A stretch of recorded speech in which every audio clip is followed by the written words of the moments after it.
Welcome to the Headhunter Hideout. It's your host, Joel Algie here. I am super excited today. We've got some great guests lined up for us. And before we get started, I just want to give a special shout out to our sponsors, Hoxo Media and Volcanic. I appreciate you guys.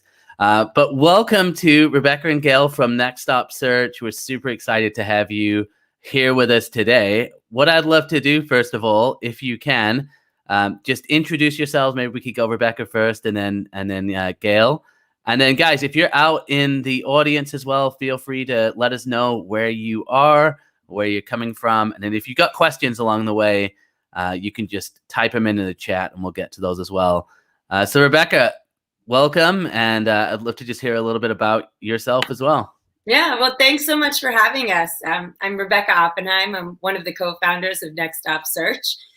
We are a national recruiting agency, women founded and B Corp certified, and we're actually built on a one-for-one model. So what that means is for every candidate that's hired through our recruiting agency, we donate career coaching services to a survivor of domestic violence, and that's through our Hire One, Help One program. I love that. And Gail, welcome too. If you want to give a quick introduction.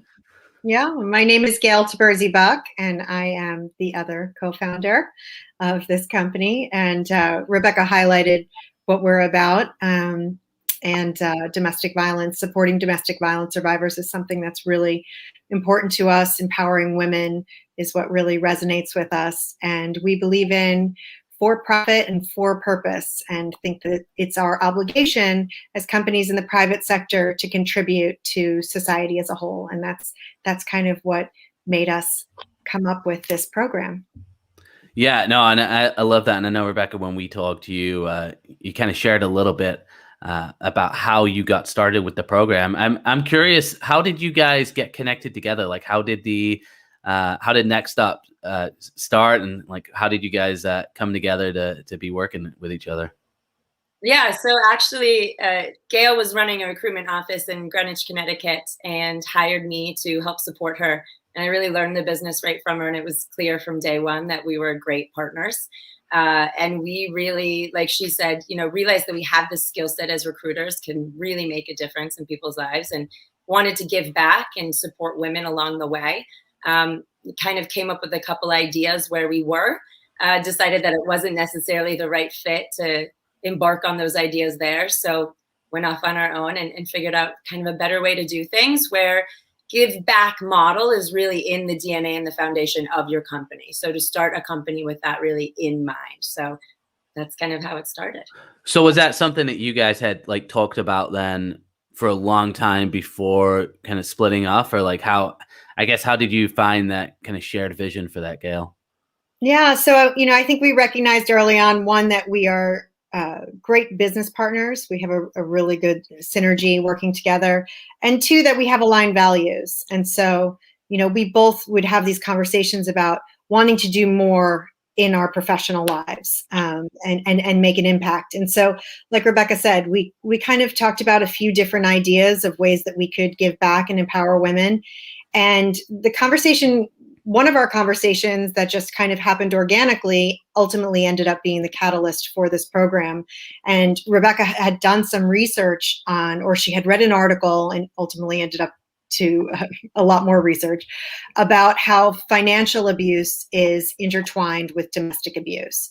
And so 99% of women who suffer from domestic abuse also suffer from financial abuse. And just to clarify, financial abuse can be a whole host of things. It can be not allowing access to the bank accounts, to the bills, having your job in jeopardy because of things that the abuser is doing, taking out loans. The abuser takes out loans in the victim's name, so the credit is damaged and they can't escape and rent an apartment and lease a car or any of these things. So it's very complex. They're instruments of control, and one of the major components is them not being able to provide for themselves financially if they can't go out and get a job, if they don't have a resume, if their confidence is destroyed and they can't recognize their skill sets or the value that they can add. And so we thought, wow, as recruiters, we do that all day long. We're building confidence. We're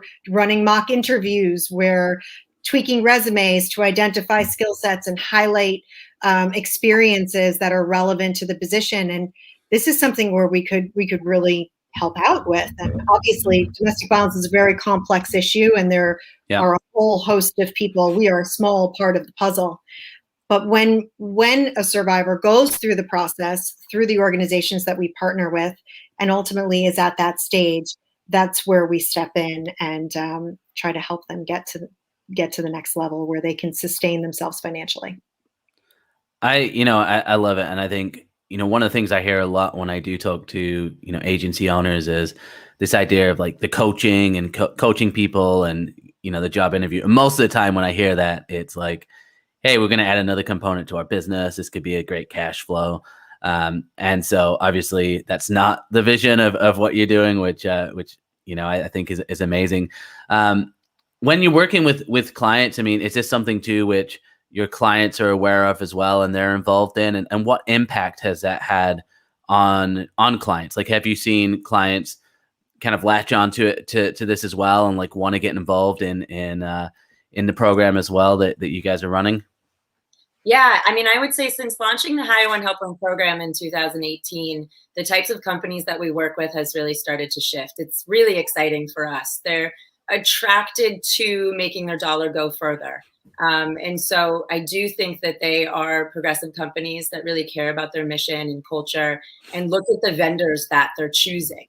A lot of companies have recruiting spend, and it might have been a while since they looked at those vendors that they're working with. What kind of diversity and inclusion principles do they have and such. So it's really a bonding right from the get-go that we are attracting a different type of company that really gets us excited. And as far as them wanting to get involved, we have set such an outpouring of support from a lot of HR professionals and recruiters at the corporations that we work with who want to volunteer their time. So we're working on putting together a network. I mean, our dream of this program and the vision is that any person who finds himself in a domestic violence situation would know where to turn for free career coaching resources. And in order to really have that big dream, we will end up needing to put together a volunteer resource. So we're kind of piecing that together based on the outpouring of support that we have that just keeps motivating us to move forward. Yeah, I love it. And so obviously with the pandemic and a lot of things obviously switching to virtual, is you running this all virtually, or like how do you actually have the program set up? And have you seen a change or like an increase in people that you're able to help since the pandemic started? And I'm just curious to hear a little bit about that. Yeah, so initially we were, and we have been partnering with shelters and going in and conducting workshops, and then doing one-on-one coaching sessions. One of the things the pandemic did for our program, as it did for many programs, is shifted us to virtual, which actually ended up really opening the doors for us to be able to conduct webinars with more shelters and more groups, and have more survivors log in and be able to be a part of the Q&A, and so it really has expanded our reach, which has been a positive that came out of the pandemic. Now, do you have like vision for this to kind of be, I don't know, potentially like a full time, or do you have someone in nextOPP that's just dedicated fully to the program and like following up and making sure, because obviously when you coach people, there's a certain drop off as well. Like, do you have someone who's dedicated full time to that?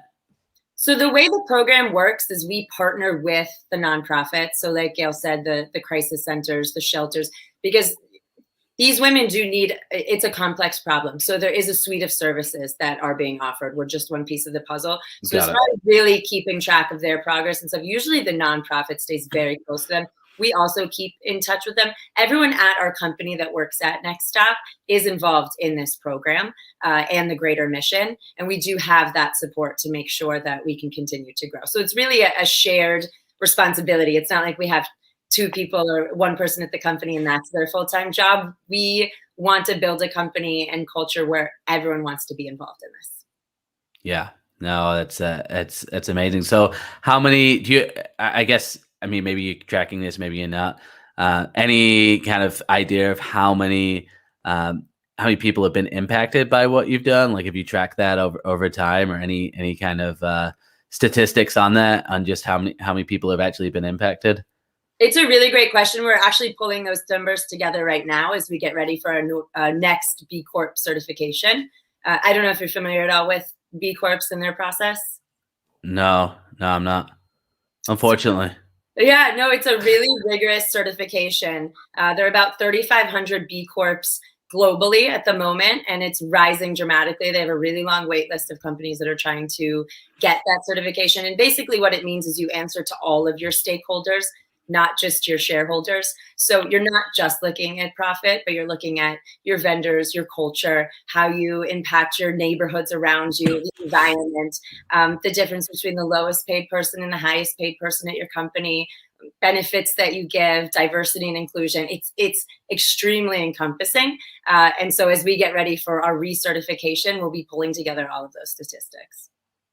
Wow. Yeah. I mean, that's massive as well. And I'm sure the process, because I guess when I think of a lot of companies, they'll be like, oh yeah, we gave this X amount, to this organization. So you guys are like, I mean, you're committed and fully committed. So Yeah. So I love that. So talk to me a little bit about the agency as well. I'm curious, what type of search do you do? And, I guess with the clients that you're working with, you mentioned a shift. What does that shift look like recently with the types of clients that you're working with?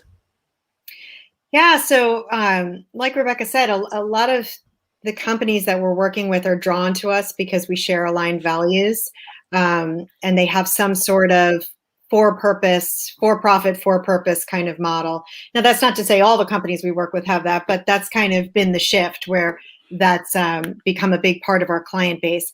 We work with companies that vary from global entities in banking and finance traditionally, all the way through to small startup entities. The startup entities that we work with are generally in their Series B, Series C round of financing, and they've just gotten an influx of cash and need to scale up cross-functionally. And that's kind of become our sweet spot, because we like to come in, really dig into the company's culture, trajectory, the whole story, and really become brand ambassadors for that company as we're out there finding the staff that's going to take them to the next level. So that's been a lot of fun. That's something we really enjoy. But then, of course, we do traditional executive search at the C-suite level. We're all retained. And we do have a contract temp services department, as well as executive coaching. And RPO as well. Oh, and RPO. Forgot that one. Yeah, I love it. So, and how many of you are at the agency right now? So we have about, we're really small in terms of our full-time employment. We're a virtual company, and we have about 6 or 7 people in total that are full-time. But then we have over 30 independent contractors that we work with nationally that are subject matter experts in various different industries that we partner with depending on what the search is.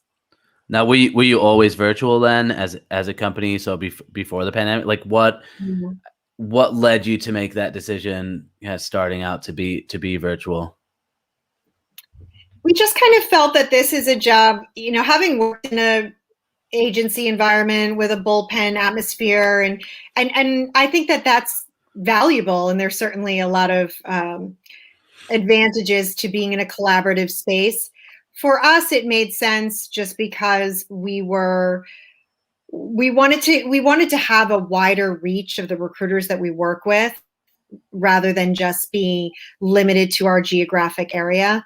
And we had developed these relationships through LinkedIn and other networks that we're in with recruiters that we really admired and respected. And we wanted to work with them. And so we just felt like virtual works for us. This is a model that works with our company and with our program, and enables us to work with the colleagues that we want to work with. I would also say we always knew we were going to be a national recruitment agency as we also build the National Hire One Help One program. And as you start out, it wouldn't make sense for us to have office spaces throughout the country as the team is still kind of small and growing. So it was something we wanted to implement from the get-go. Plus, I think recruiting is a lot about speed. And one of the reasons that we went virtual is we were conducting all our interviews via Zoom before it was the cool thing to do. Yes. I mean, candidates are very busy and they're working. And if they can, scoot into their car and do an interview with us and we can move the process forward, we don't want them to take off work to meet with us. We want them to take off work to meet with the client. So it was always really more efficient for us as a company and made sense, as soon as we started, back in 2017, 2016. So what about like with new employees? Like how do you successfully onboard people? Because this is something that comes up a lot when I'm talking to different recruitment owners, like the challenge of onboarding remotely, both new employees, but then also people who maybe don't have experience. Like what have you learned over the past 4 or 5 years of working remotely in terms of onboarding and bringing on new people to the organization? I would say the number one thing is communication. I think when you work remotely, it's all about communicating. So we utilize Slack, Teams, we have our email, and we're in constant contact with our team members all the time, staying busy and seeing what's going on and offering advice and what challenges people are having. So Gail and myself are very present for our team, and they come to us. I think we really keep that door open, and it's something I hope we continue to do as the company scales. And now, are you hiring people then with no experience, or are most of the people that come through, do they already have recruiting experience? Most of the people have recruiting experience. We hire people at various different levels depending on our need at that time. But yeah, some exposure to recruiting, whether it be from a human resources aspect or an agency side, or even as an internal recruiting team, it's helpful to have just a little bit of background to build off of. Yeah, and I just want to jump into the comments here as well. I know there's a couple people out here. So Prashant just said, hello all. And then Stuart said, hope you're all having a good day. And then Nantel just said she loves the program. And we'll get it back into that in just a moment. And John said transparent communication is definitely key. Yeah, and the only reason I was asking about the communication is I think about myself training, as a new recruiter, and just think about how important like just hearing conversations were. And I know a lot of agencies now are going remotely, and a turnover obviously as a kind of a whole within the recruitment industry is super high as well. So just wondering how we can kind of improve those stats. So it's a really good point that you're making, and it's something that we haven't run into, but for myself, when I was training as a recruiter, and I think Rebecca probably feels the same way, sitting next to somebody is the best way to learn recruitment. So that's an interesting point, and I wonder what creative ways people will come up with to try and combat that issue. When we onboarded our last employee, we did like almost an all-day Zoom and screen share. That's cool. Mm-hmm. So it was basically like she was taking over certain clients, and we were walking through the ATS and going through emails. So, I remember when I started recruiting, I shadowed people and I sat next to them and basically just watched them all day long. And so you really still can do that virtually. We have the technology and the tools to do that.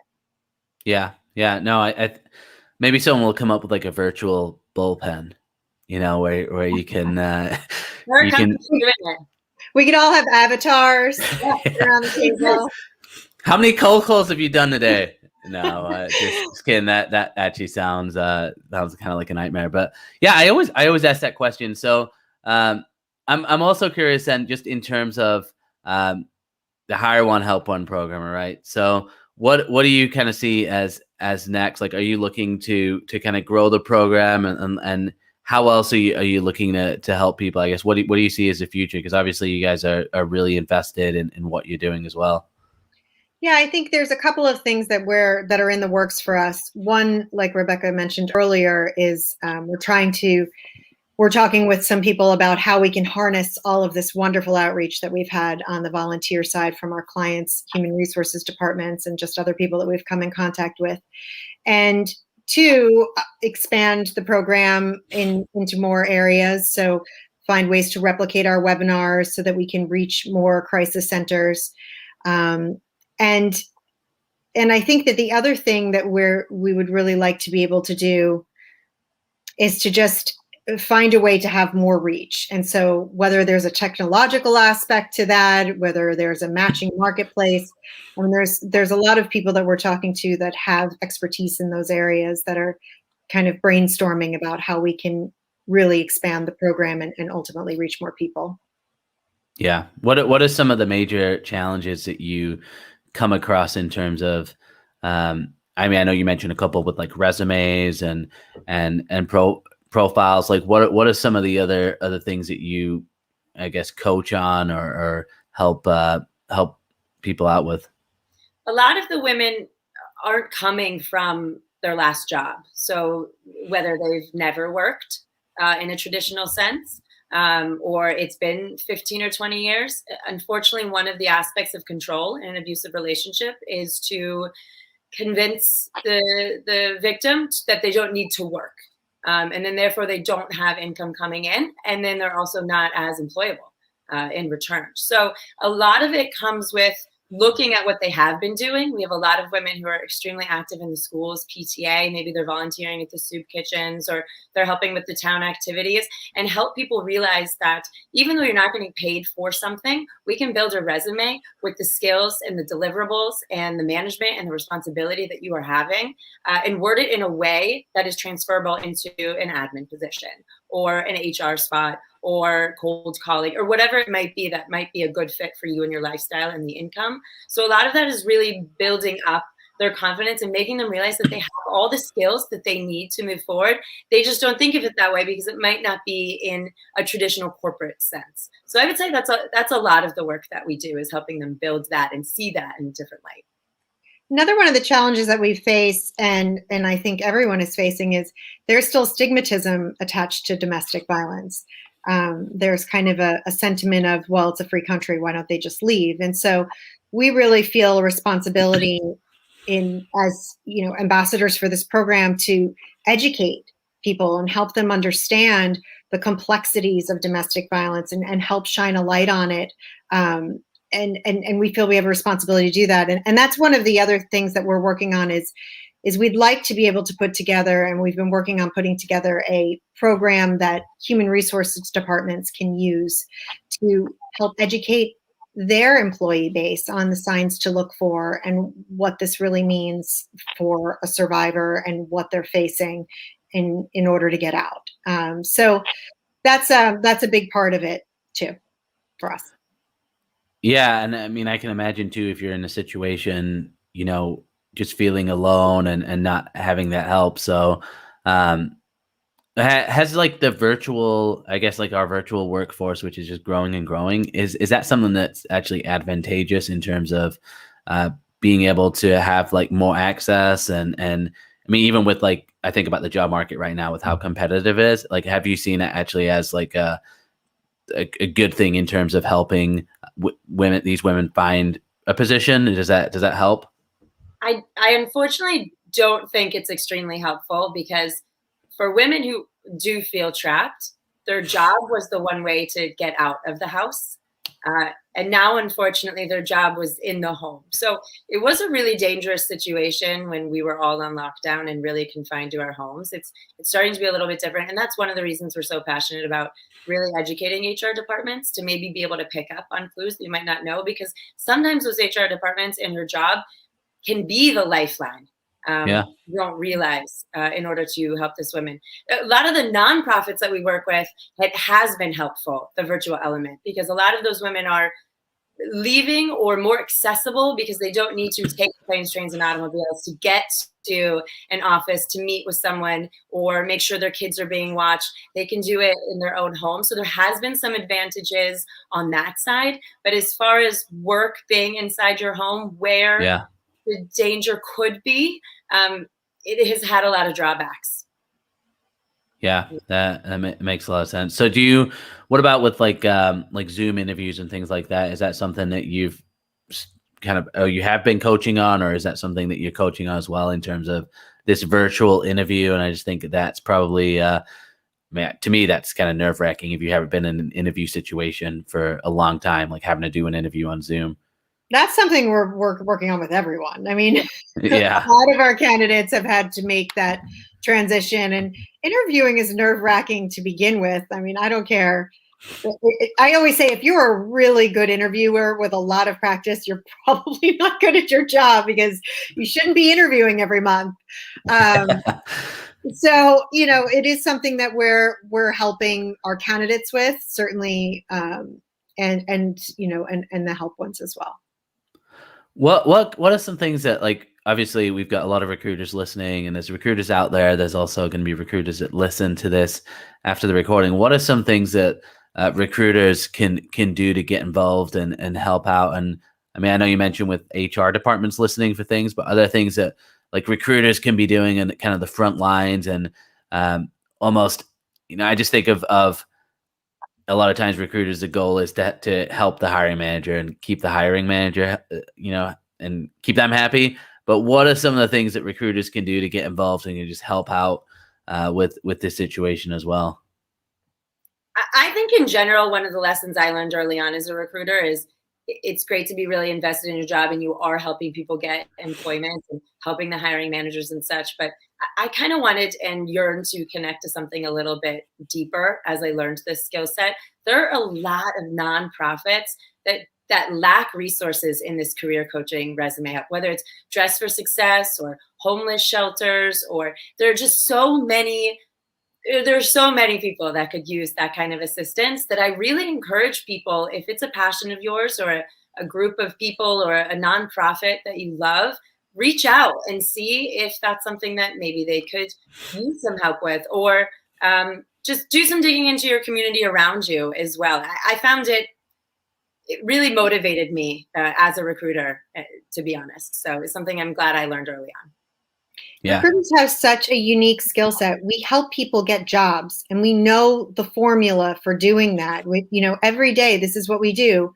We're looking for, the skills and we understand ways to rearrange a resume to make it appealing to a hiring manager. I mean, every recruiter who listens to this, I'm sure, has had someone in their family or a friend's wife or a friend's husband that they've helped with a resume or coached and explained how to get on the job boards or whatever it may be. Like, we have a really valuable skill set. And to Rebecca's point, there are so many nonprofit organizations that are helping underrepresented groups that could use that skill set, because getting a job can change your life. Yeah.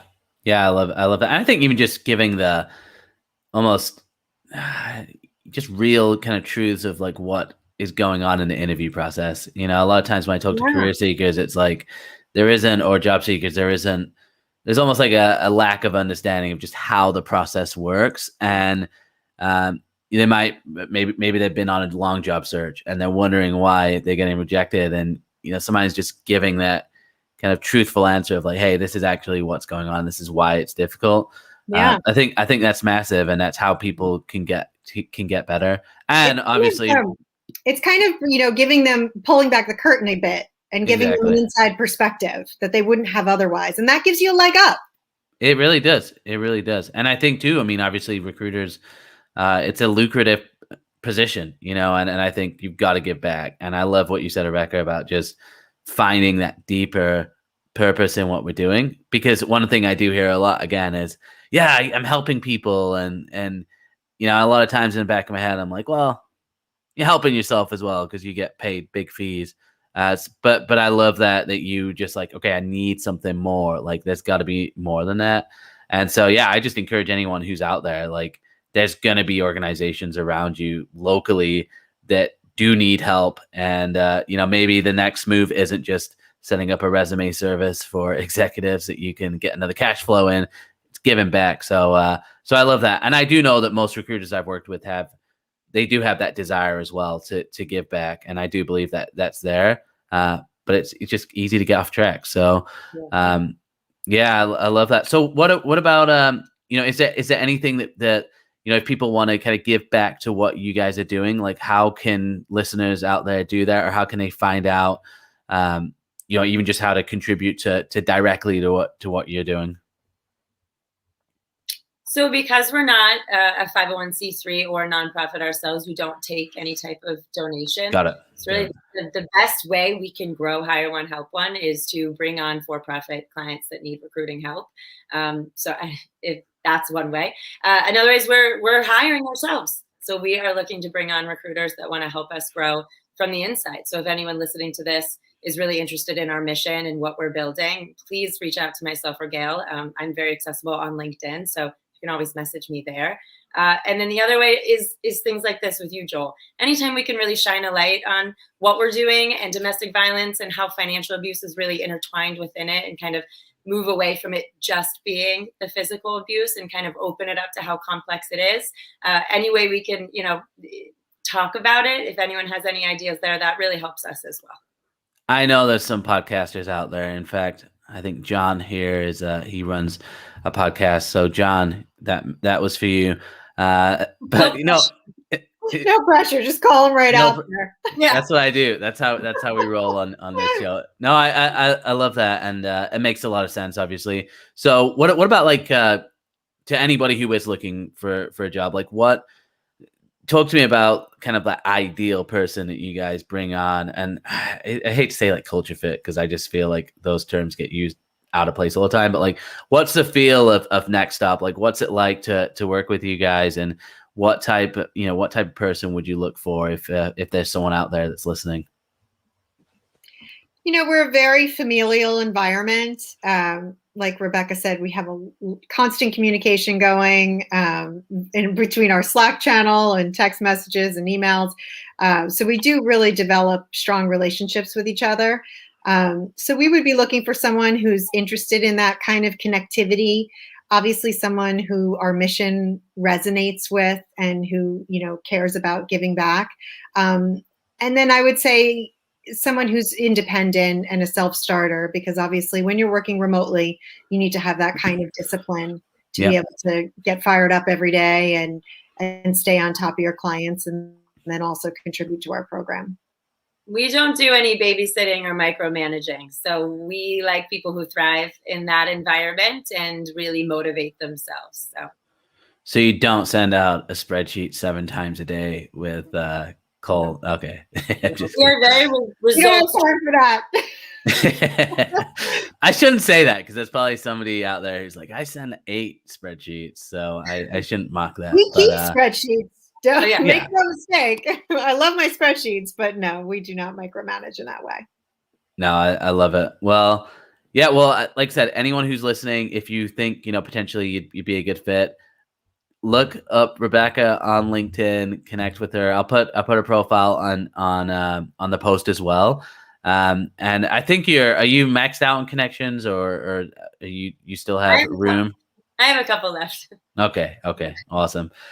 Well, I'd love to. I know we've been on air for about 34 minutes. I'd love to wrap up, and one of the ways that I wrap the show up is I just think about, and I started this kind of tradition right around the beginning of the pandemic, so I might have to change this, but it is how it is right now.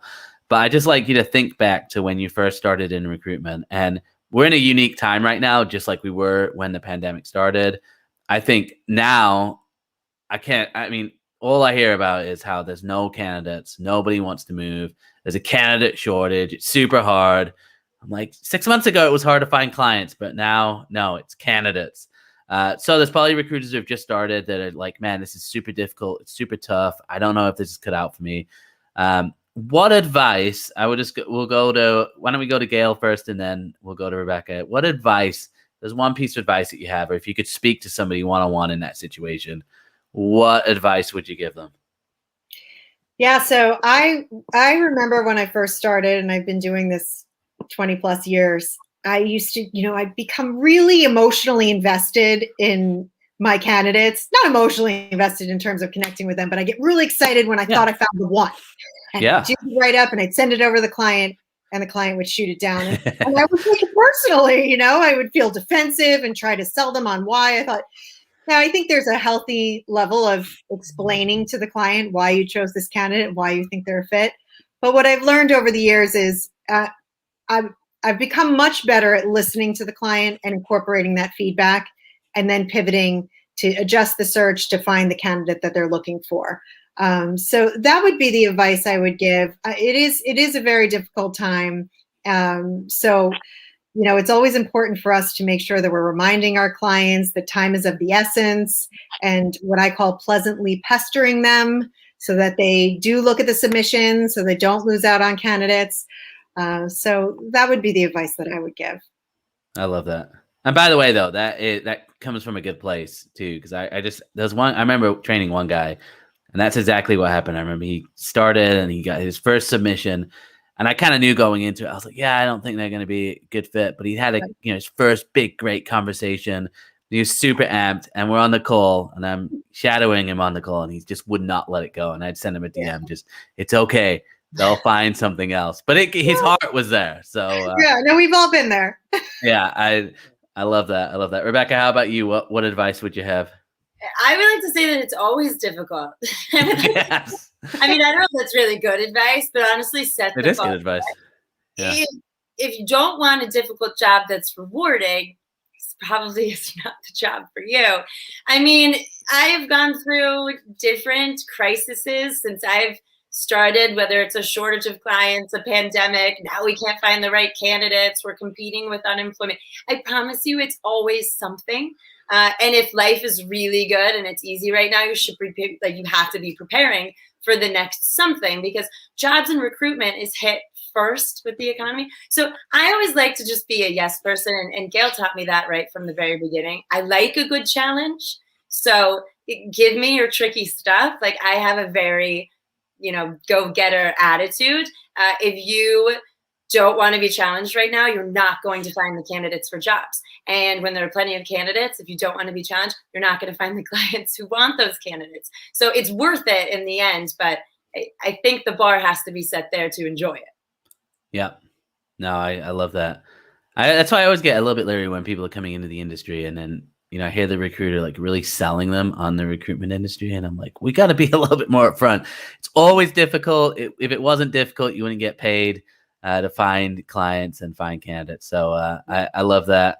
Well, Rebecca, Gail, it's been a pleasure to have both of you on. And guys, if you want to find out more about nextOPP, I'm gonna put the company page, LinkedIn, and I'll have links to Rebecca and Gail's pages as well. As always, if you reach out to somebody, reference that you saw them on the show or you heard them, but also be patient, because as recruiters, we're not sitting around just hanging out on LinkedIn. It's just be patient. And guys, we're going to be back next week with another guest. I'll make that announcement on Friday. But again, I appreciate both of you, and thanks so much for spending 40 minutes here with us. Really appreciate that. Thank you, Joel. Yeah, we'll end this as well.